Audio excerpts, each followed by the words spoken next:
Follow your passion is the most expensive piece of career advice ever given, and it has made a lot of people broke. What's up? I'm Leonidas, and I know what the title of this video sounds like. It sounds like I'm about to tell you to crush your dreams and go work in an office for 40 years, grinding out a living you hate. That is not what I'm going to say.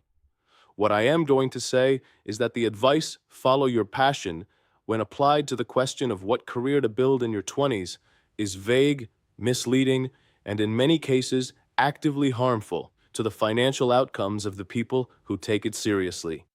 And I'm going to show you a better framework, one that does not require you to abandon what you care about, one that actually gives your passion a better chance of becoming a real part of your life, because it builds the economic foundation that passion alone cannot provide.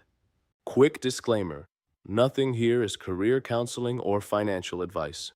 This is my take on a widely debated topic in career theory, informed by some specific researchers and writers whose work I'll reference. Your situation is your own. Think critically, including about what I'm saying. Now, let's go after the passion myth. The follow your passion instruction has a specific origin and a specific cultural context, and both are worth understanding, because once you see them, the advice looks different. It became mainstream career advice in the United States roughly in the 1970s and accelerated through the 1980s and 1990s as part of a broader cultural shift towards self-actualization as a life goal. It reached its peak in graduation speech culture. The Steve Jobs Stanford commencement address in 2005 is probably the most cited example, where it was delivered to rooms full of graduates who had just completed elite educations at elite institutions. Here is what those graduates had in common.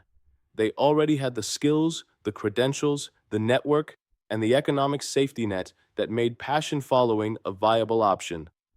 The advice was not wrong for them.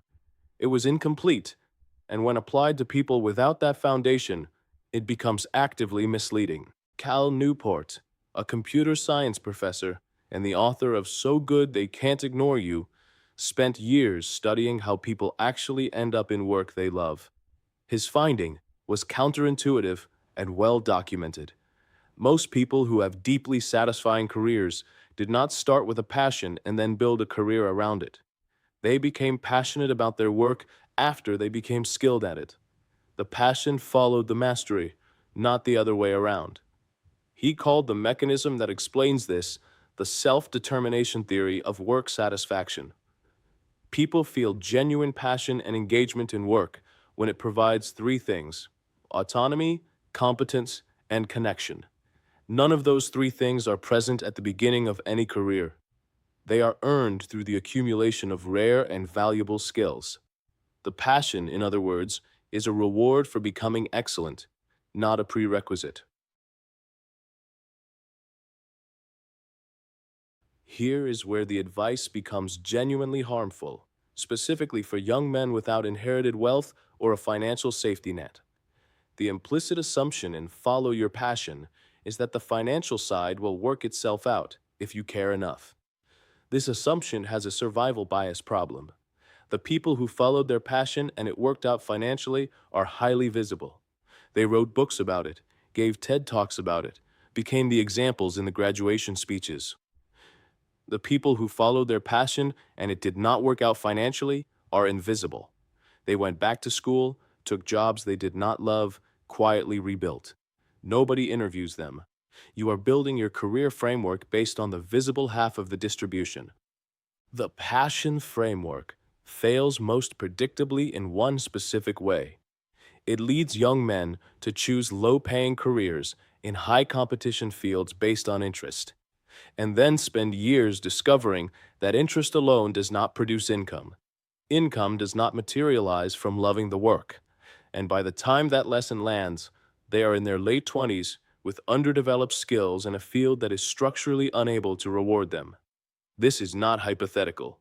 This is the pattern behind a very large number of the conversations I see in the comments, in Reddit threads, in the DMs from this audience. Smart men, genuine people, working hard at things they love, unable to build financial traction, not because they failed, because the framework they used to choose their direction was incomplete. Follow your passion answers the question, what do I enjoy? It does not answer, what can I become excellent at? What will the market pay for? And what gives me the economic freedom to pursue everything I care about? Those are the questions that actually build a life. Let me be more precise about why passion is an unreliable guide to career decisions. There are three structural reasons. The first reason, passion changes. Ask any 30-year-old what they were passionate about at 19. Most of them will either laugh or wince. The thing they would have built a career around at 19 is not the thing they care most about at 30. And the thing they care most about at 30 will probably not be the same at 45. Passion, especially in young men, is partly a function of novelty. New things are exciting. Familiar things are less exciting.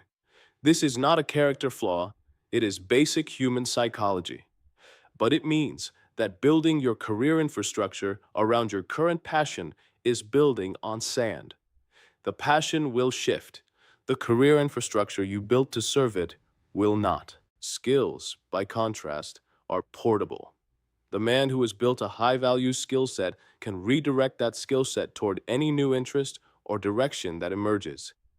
The man who has built a career entirely around a passion has locked himself into the specific economic conditions of that passion, conditions that may not be favorable. The second reason, the market pays for value, not enthusiasm.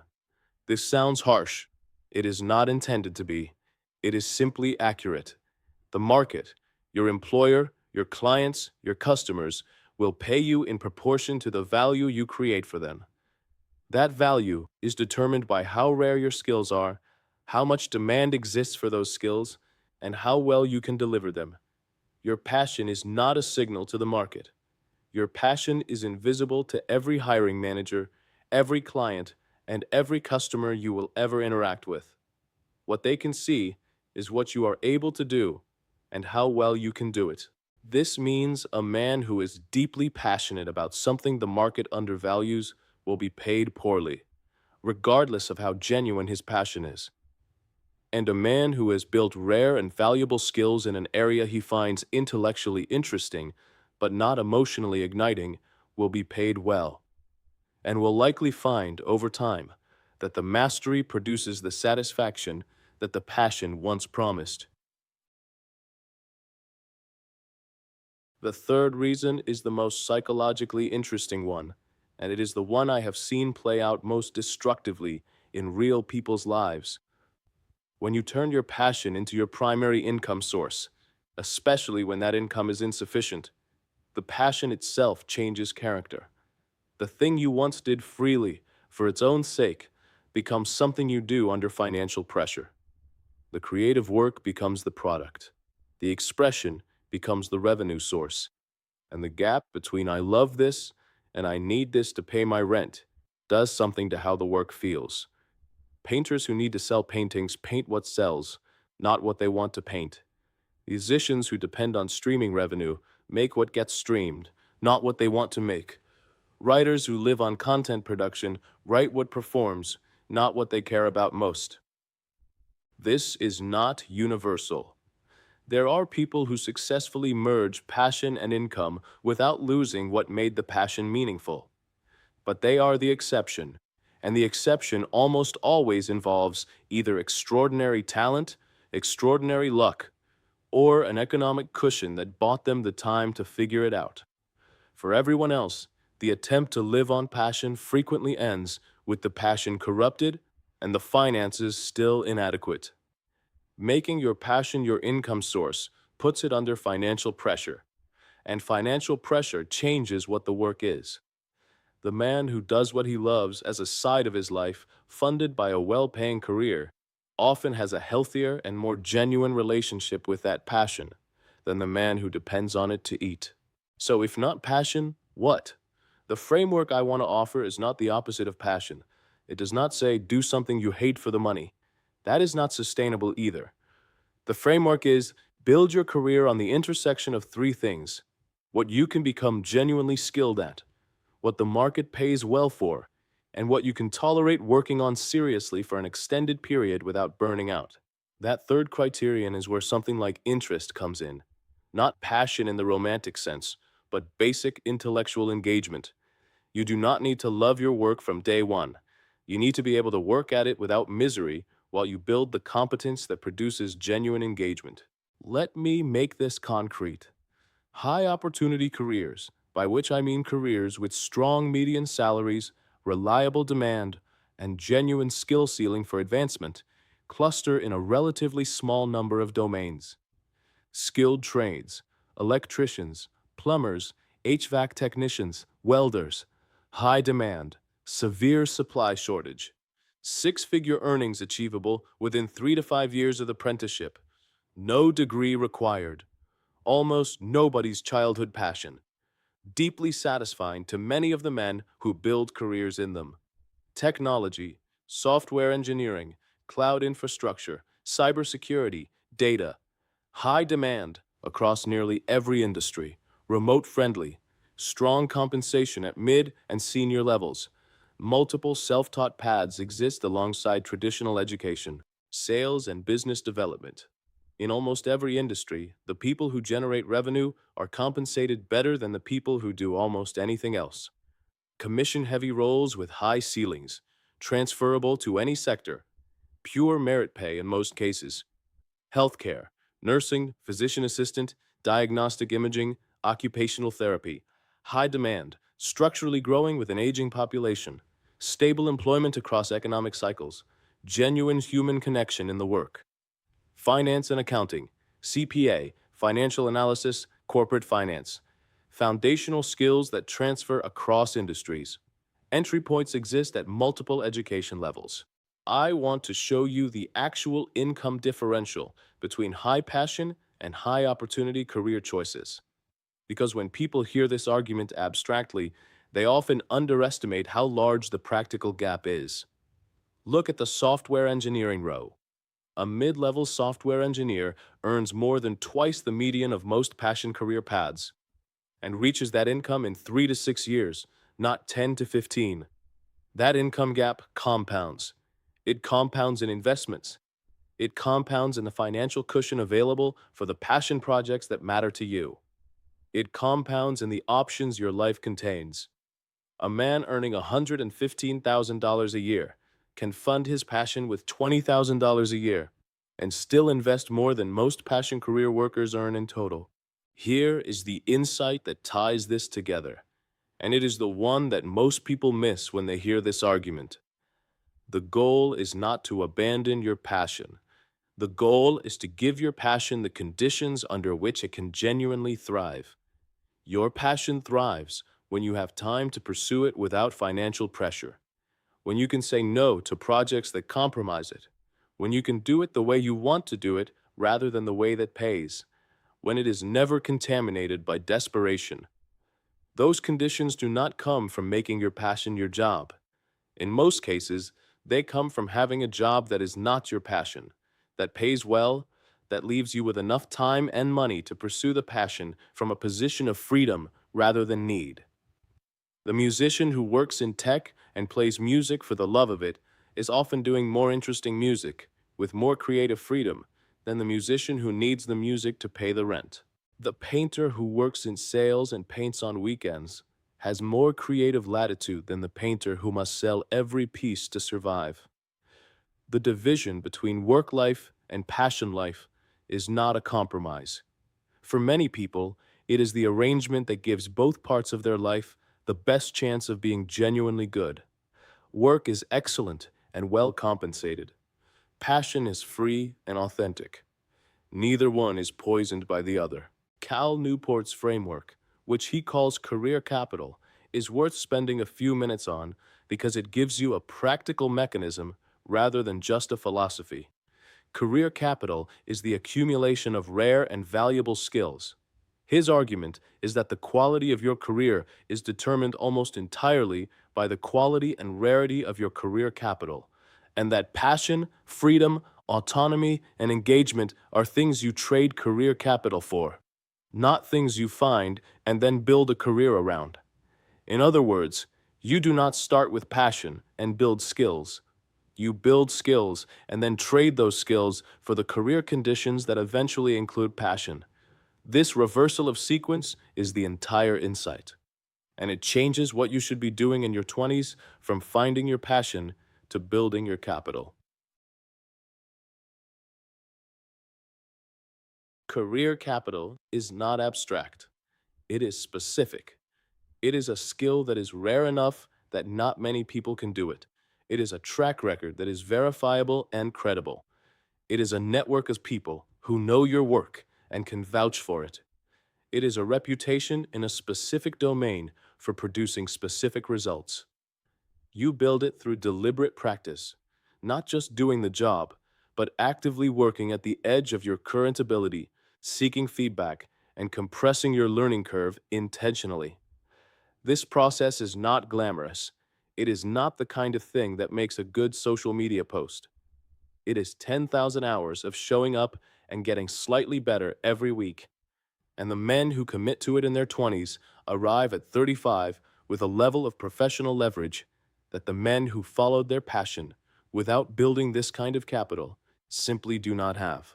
Here is a practical bridge between this framework and the passion question, because I don't want to leave you with the impression that your interests are irrelevant. They are relevant, just not in the way the passion framework says. Your interests should guide what domain you build your career capital in, not as a guarantee of satisfaction, but as a signal of where you're likely to sustain the necessary effort. You are more likely to commit to the 10,000 hours of deliberate practice in a field that holds some intellectual interest for you, and in a field you find completely neutral. So the question is not what am I passionate about? It is within the set of high opportunity career domains, which one holds enough intellectual interest that I can commit to building genuine expertise in it? That question has better answers because it already contains the economic constraint. It is not asking you to optimize for interest alone. It is asking you to find interest within a pre-filtered set of economically viable options. Filter for economic viability first, then choose within that filtered set based on what you can genuinely engage with.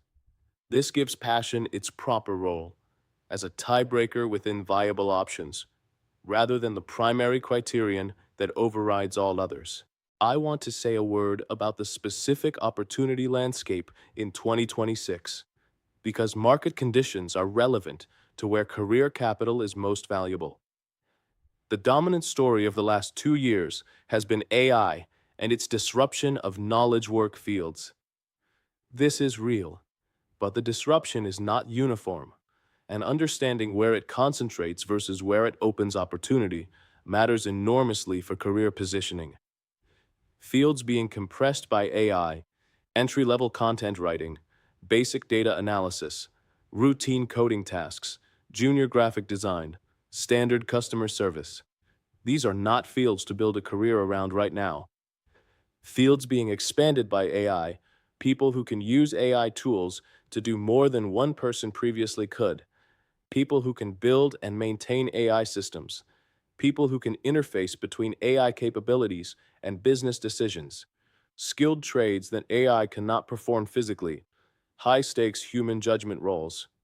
The man who builds skills at the intersection of technical capability and human judgment is exceptionally well positioned in 2026. That is not a specific field, it is a posture. It applies to engineering, to medicine, to sales, to finance, to the trades. I want to address something that is probably on the mind of a significant portion of this audience. What if you are already in a passion-based career?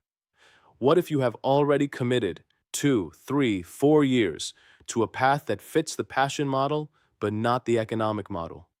First, you are not ruined. The skills you have built are real.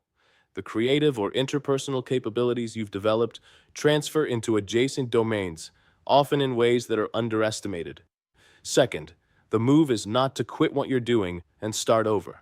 The move is to identify which high opportunity adjacent field your current skills qualify you to enter, and to begin building toward it deliberately, while continuing to pursue your creative or passion work as a genuine part of your life rather than your income source. This is not a defeat. For many people, it is the arrangement that finally makes both the work and the passion feel like what they were always supposed to be. Let me give you a practical framework for anyone who wants to move from a passion-first career to an opportunity-first career without starting from zero. Month 1 to 2. Audit your transferable skills. What can you do that overlaps with high opportunity domains? Identify the adjacent field. Month 2 to 4. Research entry points. What certification, portfolio, or role gets you an entry-level position? Map the shortest path. Month 3 to 6. Begin skill acquisition alongside current work. Evenings, weekends, online courses. Build qualifying credentials. Month 6 to 9. Apply for adjacent roles. Accept lower title if the ceiling is higher. Get inside the new domain. Month 9 to 12. Build track record in new field. Keep passion work active, just not as income source. Establish career capital foundation. Year 2 to 3. Advance in new field. Income grows. Passion work becomes genuinely free. If you are early, still in school, just out of it, or only a year or two into your career, the conversation is simpler. Before you choose a direction, run the economic filter. Take whatever domain you're considering and look honestly at its median income, its top earner potential, and the time required to reach competency. Look at the demand side. Is this field growing or contracting? If the answers are unfavorable, but your interest is strong, that doesn't mean don't pursue it. It means pursue it as a side of your life while you build your career somewhere that the economic answers are favorable. If you find a high opportunity domain that you can genuinely engage with, not love from day one, but not hate either, commit to it. Build your capital. Trust the process that Newport documented. Mastery produces engagement, and engagement eventually becomes something that looks a lot like passion. Here is how the end game looks. The thing you're building toward.